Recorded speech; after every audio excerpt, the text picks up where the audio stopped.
So a while back, I made a video called 5 villains that everyone likes and I don't. Obviously, here's the inverse of that video. 5 villains that everyone hates and I like them. Okay, but to be fair, we have to talk about this. When I say I like them, I'm not saying I think they're good villains, but on the spectrum of, hate and love, they're at least on the spectrum of I think they're good. I think they're enjoyable. Don't come at me. Don't say I have no validity in talking about this stuff.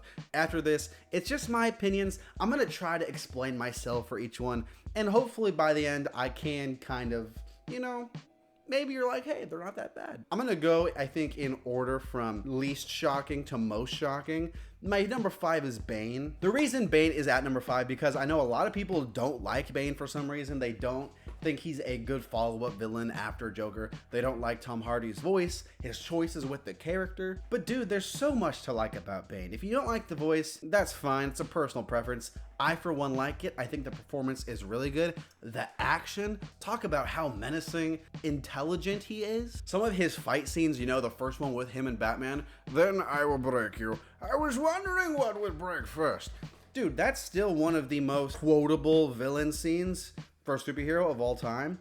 Still put that scene right up with some of the Jokers. I'm just saying, as far as how quotable they are, as far as how iconic they are, I'm sorry. Yes, he goes out kind of lame. He has his faults. He's not perfect, but I enjoy him. He's a good villain. After that, I have Kylo Ren. A lot of people hate these movies, and I don't particularly like 8 and 9, but Kylo Ren, fire villain. It introduced the world to Adam Driver pretty much. I know he was on the show and stuff like that beforehand, but this is the world's, how most of the people met Adam Driver, and he's great in the role. I like him a lot in episode 7. I think that he's really good. Fun fact, the first time I ever wrote or, did an analysis of any character, it was Kylo Ren, even before the movie came out, just an analysis of his casting. Shout out to you, friend, who I wrote that for. A lot of his action scenes are cool, his design is cool, and he gets that redemption we were all hoping for by the end. Again, he has his problems, he has his faults, all these villains do, but I like him. And then I have Ego from Guardians of the Galaxy. This is a guy I like a lot, dude. Ego is a villain that is kind of thrown to the side a lot of the times as far as oh, he was cool, he was all right, but he's not one of the best Marvel villains. He's easily one of the best Marvel villains. He's top 5 in my book, hands down. I think when you think about the actual context of the story,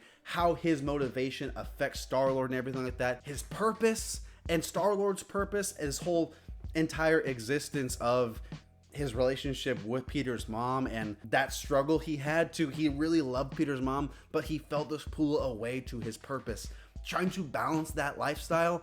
Dude, I think it's a great motive. One of the best villain motives for any villain in the MCU. Kurt Russell is great. I think the twist, we kind of saw it coming, but it's still well done. James Gunn, he was cooking with this one. Great villain, awesome villain. So these are the last 2 where I wouldn't even say they're, amazing villains. I wouldn't even say they're good villains, but something about them, I don't think they're that bad. In number 2, I have Freddy, the reboot version. Okay, shut up. Okay, I can hear you just freaking out right now, getting mad at me for this, saying it's the craziest take of all time. Can I explain for a second, dude, before you start being a freaking... The design of the character, not great. Let's get that out of the way. He looks kind of like a fish man instead of Freddy Krueger. Okay, yeah, sure. Oh, they gave Freddy this old backstory and stuff like that. The main thing about the character that I don't think gets enough credit is the performance itself. This performance is awesome, dude. This is about as good, I think, anyone could have been trying to follow up Robert Englund. The guy goes crazy. And I think that, listen to me, hear me out, if they make another film, which I think they're going to eventually, give him another shot. I know they probably won't. They're going to want to move on. Give him another shot. He's the best part of this movie is Freddy himself. Apart from the design, Freddy's good. Okay, the music's also fire in this movie. I'm sorry. You can't get me to hate him. I'm sorry. That's how I am. That's my ninja way. Number 1, this one, this is gonna be tough. Number 1, you're gonna freak out. Everyone just calm down. Stay with me. It's, Jesse Eisenberg's Lex Luthor. Okay, guys. Okay. Like I said, let's all calm down. Let me explain myself. Like I said, not a great villain. Not a good villain. But on the spectrum of hates to love, he's right there, I understand what they were going for with this kind of casting. And okay, correct me if I'm wrong in the comments, I think a large portion of what people don't like about this is the performance. The writing, you can say, is not, you know, amazing, but I think the thing that people have a lot of issues with is the casting and the way that Jesse Eisenberg delivers some of these lines, some of the acting choices he makes. But I kind of get it if they're going for this, you know, more modern Mark Zuckerberg version of Lex Luthor, and I think that's what they were going for, not kind of this big, you know, intimidating guy like we've seen him before in the big mech suit. No, I think they were going for this more almost realistic billionaire now. They're not big jacked guys in mech suits. They're like tech pros. They're Mark Zuckerberg. Sure, you could say the casting was a little too on the nose after the Social Network, but I understand them wanting to cast kind of this nerd who's really smart and he's really confident in all this stuff.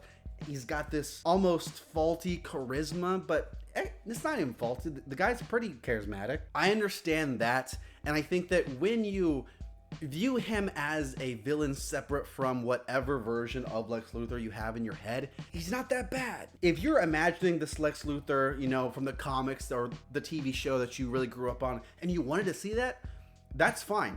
And that's fine that you didn't like this version, because he's far from that. And I think that that's kind of the hard part, is they kind of chose to deviate from a lot of interpretations of this character. So in the terms of saying he's a bad Lex Luthor, in the terms of the Lex Luthor you're envisioning, sure, he's bad because he's not like that guy. If you're seeing him as himself, again, sometimes he's too much, sometimes the writing doesn't work. I think he's better. He's not a great villain, but he's not like a bad villain. He's a 5 out of 10. He's a 6 out of 10. 6.5 out of 10. I'm just saying there's a lot wrong with this movie. I don't think he's as big a reason for the movie, you know, flopping or whatever, as people make him out to be. They make him out to be one of the worst villains of all time. No, dude, no, because we're still talking about him. He could have just been really boring, really dull, having no good motivation at all, but he's not that. We're still talking about him. It's a performance that I still think about from time to time,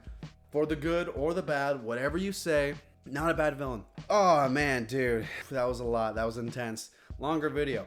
Thanks for watching though. Hit subscribe. I'm trying to hit 1,000 subscribers, and it's taken a while, so I'd really appreciate it. Oh man, oof. I probably think of 5 more if you want me to think of 5 more, so hit subscribe if you want me to think of more villains who everyone else hates, but I like them. Talk to you later.